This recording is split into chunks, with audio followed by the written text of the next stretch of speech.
সামাজিক যোগাযোগ মাধ্যমে ক্রিম আপা নামে পরিচিত শারমিন শিলা সম্প্রতি বিতর্কের কেন্দ্রবিন্দুতে পরিণত হয়েছেন।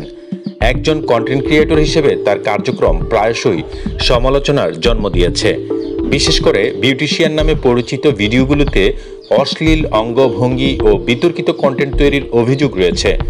তবে সবচেয়ে ঘোরতর অভিযোগ হলো তিনি তার নিজের শিশু সন্তানকে কন্টেন্ট তৈরির নামে শারীরিক ও মানসিকভাবে নির্যাতন করেন বলে দাবি করা হয়েছে।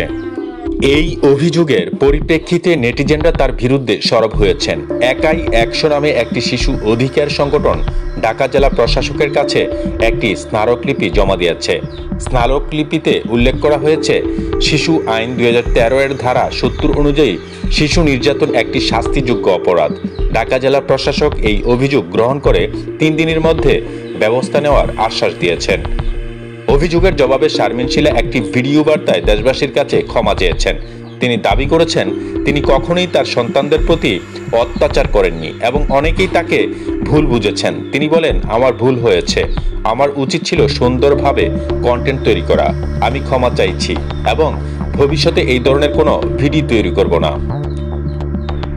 তবে তার এই ক্ষমা প্রার্থনা অনেক নেটিজেনকে সন্তুষ্ট করতে পারেনি। সোশ্যাল মিডিয়ায় অনেক ব্যবহারকারী তার বিরুদ্ধে আইনি ব্যবস্থা নেওয়ার দাবি জানিয়েছেন। কেউ কেউ তাকে মানসিকভাবে অসুস্থ বলে উল্লেখ করে চিকিৎসার প্রয়োজনীয়তার কথা বলেছেন। আবার অনেকে এই ঘটনাকে উদাহরণ হিসেবে দেখিয়ে অন্যান্য কন্টেন্ট ক্রিয়েটরদের সতর্ক হওয়ার পরামর্শ দিয়েছেন। এই ঘটনা সামাজিক যোগাযোগ মাধ্যমে কন্টেন্ট তৈরির নৈতিকতা ও সীমাবদ্ধতা নিয়ে নতুন করে প্রশ্ন তুলেছে।